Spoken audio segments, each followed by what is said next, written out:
Once Upon a Crime by Michael Buckley.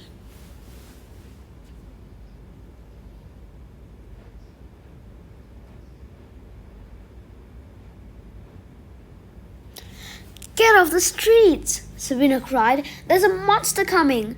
Do you people want to get squashed? Daphne shouted, but the pedestrians were used to ignoring screaming lunatics. Daphne turned to Granny Rhoda with a panicked face. They won't listen! Granny Rhoda took the girls by the hand. They will! Run, children! The girls shared a nervous glance as they raced down the sidewalk, pushing through the crowd and calling out warnings to anyone who would listen. As far as Sabrina knew, her grandmother had never run from anything. She was the bravest woman Sabrina and her sister had ever met. Soon, the family came to an intersection and stopped in their tracks. They weren't on the quiet streets of Ferryport Landing anymore. This was the big city. If they tried to cross against the light, a truck or a speeding taxi would flatten them. While they waited anxiously, Sabrina took a quick look back, in time to see the entire front of the building they had just been standing in collapse. A huge leg stepped through the rubble. The people around them paused and let out a collective scream. They're paying attention now, Sabrina muttered. With a dreadful pounding, the gigantic creature freed itself of the store. Its lantern eyes scanned the streets far below and fixed on Sabrina. I'll get you, my pretty, the monster cried, then lifted one of its enormous pointed shoes and kicked a taxicab out of the way, sending it slamming into a light pole and then skidding into the intersection where it crashed into a newspaper delivery truck. A wave of terror rolled through the crowded street. Pedestrians turned as one mass and rushed toward Sabrina and her family. Many people were looking back as they ran. A young woman knocked Daphne to the ground in her panic. If the monster didn't kill the Grimms, Sabrina realized, they would be trampled to death by the mob. Chapter 1. 4 days ago. The explosion shook Sabrina Grimm so hard she swore she felt her brain do a somersault inside her skull. As she struggled to get her bearings, a noxious black smoke choked her, burning her eyes. Could she escape? No. She was at the mercy of the cold, soulless machine, otherwise known as the family car. Isn't anyone worried that this hunk of junk might kill us? She cried, but no one heard her over the chaos. As usual, Sabrina was the only person in her family who noticed anything was wrong. Murder plots, horrifying monsters, the shaking, jostling, rattling death trap the Grimms called transportation. Sabrina had her eyes wide open to trouble. She was sure if she didn't stay on her toes, her entire family would be dead by nightfall. They were lucky to have her. Her grandmother, a kind, sweet old lady, was in the front seat, buried in the book she had been reading for the last 2 hours. Next to her was the old woman's constant companion, a skinny, grouchy old man named Mr. Canis, who drove the family everywhere. Sharing the back seat with Sabrina was a portly, pink-skinned fellow named Mr. Hampstead, and nestled between them was Daphne, Sabrina's 7-year-old sister, who had been slumbering peacefully the entire ride, drooling like a faucet onto Sabrina's coat sleeve. Sabrina gently nudged her sister toward Mr. Hampstead. He grimaced when he noticed the drool and shot Sabrina a look that said, "Thanks for nothing." Sabrina pretended not to notice and leaned forward to get her grandmother's attention.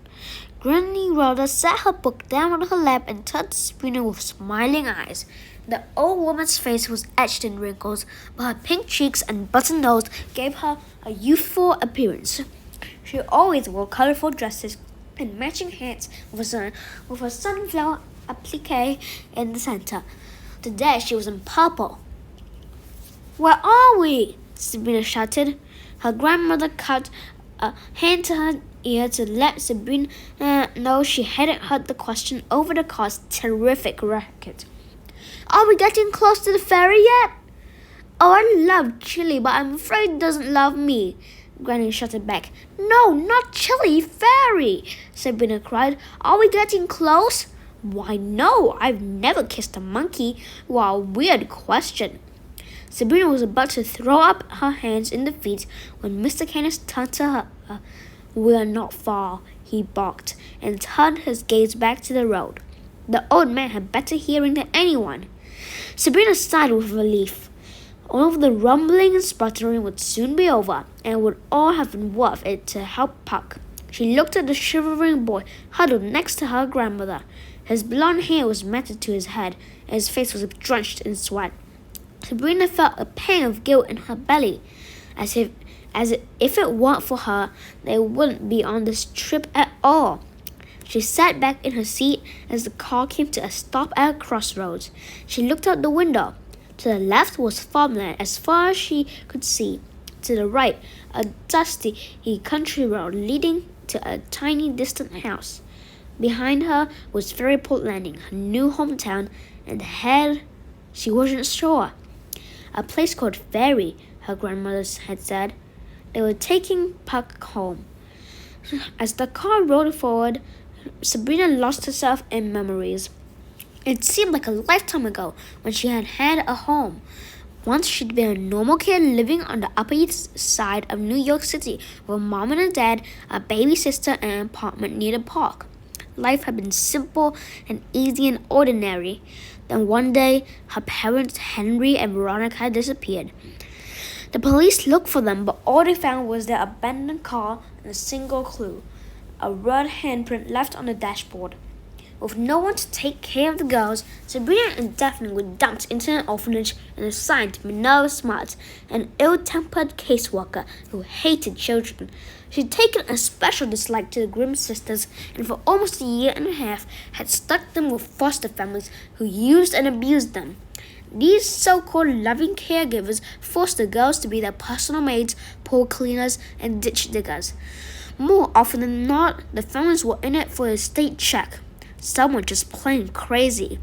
When Granny Rhoda took in the sisters, Sabrina was sure the old woman was one of the crazies.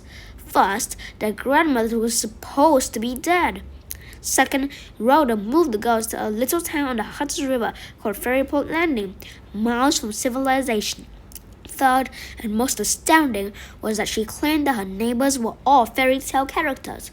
Granny Rhoda was convinced that the mayor was Prince Charming, the three little pigs ran the police department, witches served pancakes at the diner, and ogres delivered the mail. She also claimed that Sabrina and Daphne were the last living descendants of Jacob and Wilhelm, the brothers Grimm, whose book of fairy tales wasn't fiction, but an account of actual events and the beginning of a record kept by each new generation of the family. Granny said it was the Grimm legacy to investigate any unusual crimes and to keep an eye on the mischief-making fairy tale folk, also known as ever afters. In a nutshell, the girls were the next in a long line of fairy tale detectives. After hearing Granny Rhoda's wild tale, Sabrina was sure her grandmother had forgotten to take her medication. That is, until a giant came along and kidnapped the old woman. Suddenly, her stories held a lot more weight. After the sisters Grimm rescued their grandmother, they agreed to become fairy tale detectives. Daphne enthusiastically, Sabrina reluctantly, and plunged headfirst into investigating the other freaky felonies of their new hometown. Daphne loved every minute of their new lives. What 7-year-old wouldn't want to live in a town filled with bedtime stories come to life? But Sabrina couldn't get used to the strange people they encountered. She also distrusted the ever afters, and it was no secret that the community felt the same way about her family. Most thought the Grimms were the meddlers. Others just downright despised them. Sabrina really couldn't blame them. After all, the ever afters was trapped in Ferryport Landing, and it was her family's fault. 200 years prior, Wilhelm Grimm had constructed a magical barrier around the town in an effort to quell an ever-after rebellion against their human neighbors.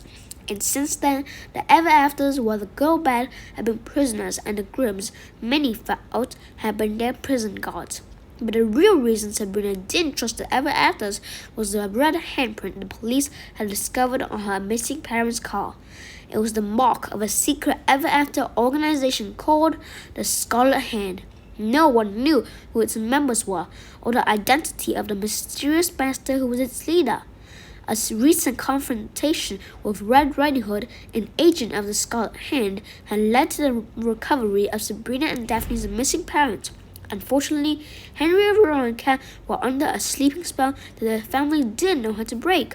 Puck, a family friend, had been injured helping the Grimm sisters fight the demented Red Riding Hood and her ferocious pet Jabberwocky. The monster had ripped off Puck's fairy wings, and now he was dangerously ill. Luckily for Puck, the Vorpal blade, which the Grimms had used to kill the Jabberwocky, could cut through anything, including the magical barrier around Fairyport Landing. Leaving Henry and Veronica in safekeeping, Sabrina, Daphne, Granny Rhoda, and their trusted friends had set out with the sick boy, using the Vorpal blade to cut a hole big enough for the family car to drive through. Now they were on their way to Fairy, home of Puck's family, whom they hoped could make the young fairy well again. Sabrina sighed, shifted in her seat, and wondered for the 100th time when they'd get to Fairy. Then out of the corner of her eye, she spotted blue and red lights flashing in the window behind them. Mr. Kenneth pulled the car over to the side of the road and turned off the engine. "What's going on?" Sabrina asked. "We're being pulled over by the police," Granny said. She and Mr. Kenneth shared a concerned look. There was a tap on Mr. Kenneth's window. The old man rolled it down, and a very angry police officer wearing a short navy blue coat and sunglasses peeked inside. He eyed the family suspiciously. "Do you know why I pulled you over?" he said. "Were we speeding?" Mr. Kenneth asked. "Oh, I didn't pull you over for speeding. I pulled you over because this tank you're driving is violating at least 100 different environmental and safety laws. Let me see your driver's license." Mr. Kenneth glanced at Granny Rhoda and then turned back to the policeman. "I'm afraid I don't have one." The policeman laughed, seemingly in disbelief. "You've got to be kidding me. Okay, folks, everyone step out of the car." "Officer, I'm sure we can." The officer bent down. His smile was gone. "Step out of the car." Granny turned in her seat to look at the girls and Mr. Hampstead. "Okay, let's get out of the car." Daphne was still sound asleep, so Sabrina shook her until the little girl opened her eyes. "What's a big idea?" Daphne grumbled. "Get up, we're going to jail," Sabrina said, helping her out of the car. They were parked on a bridge, and the wind coming off the water below was brutal. The cold air froze Sabrina to the bone as she watched cars and trucks whiz by. It was a terrible day, and the dark clouds hanging in the sky warned that it was going to get worse. "Officer, if I could be of any assistance," Mr. Hampstead said, as he tugged his pants up over his belly. "I happen to be the former sheriff of Fairyport Landing, and..." "Where?" "Fairyport Landing. It's about 2 hours north." "Well, as a former sheriff, you should know it's against the law to ride around with someone who doesn't have a driver's license, let alone someone who is driving around in this menace." The policeman poked his head back into the car and spotted Puck. "Who's the kid?" "He's my grandson, and he's not feeling very well. We're taking him to a doctor," Granny said. "Not on this thing, lady," the policeman said. "I'm impounding this vehicle for the good of humanity. I'll call an ambulance and have him taken to Columbia Presbyterian Hospital." He reached down to the walkie-talkie strapped to his waist and brought the device to his mouth. He barked an order for a tow truck as he watched the family suspiciously. "If Puck is sent to the hospital, they're going to discover he's not human," Mr. Hampton. That seems to be the end of this video. I'll send more later.